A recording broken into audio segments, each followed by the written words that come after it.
This is the place where privacy in America was born.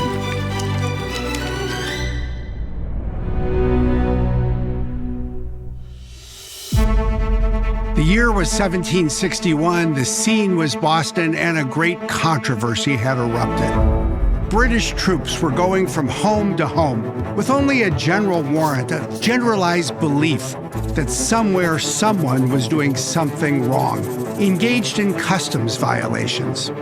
The American colonists for the first time stood up to defend what they felt were their fundamental freedoms. To be secure from unreasonable searches and seizures, this room was turned into a courtroom.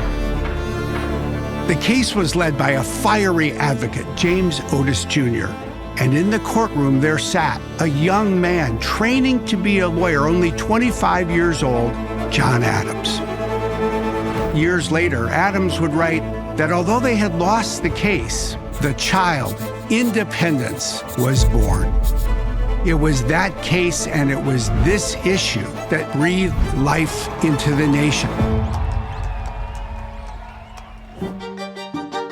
Even after the Declaration of Independence, even after the Constitution itself, it would take years to ensure that the right to privacy would flourish.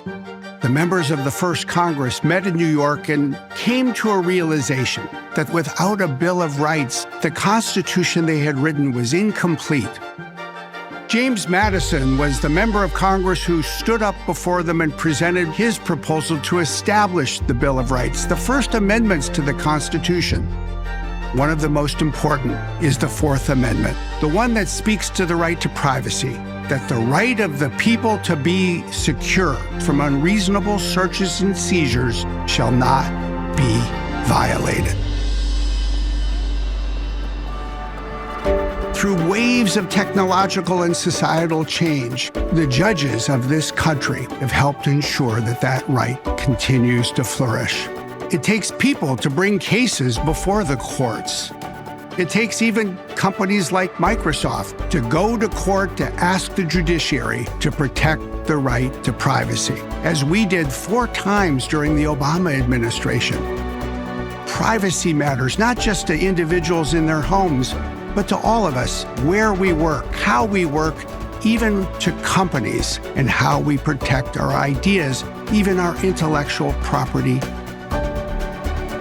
Think about how technology has changed, from a pen and paper to telegrams to emails to video calls and now to AI. What happened here is the bedrock freedom for all that we continue to live under today. It will take a community of people that remember why it matters so much, and we need to use that memory to build a future that keeps privacy protection strong.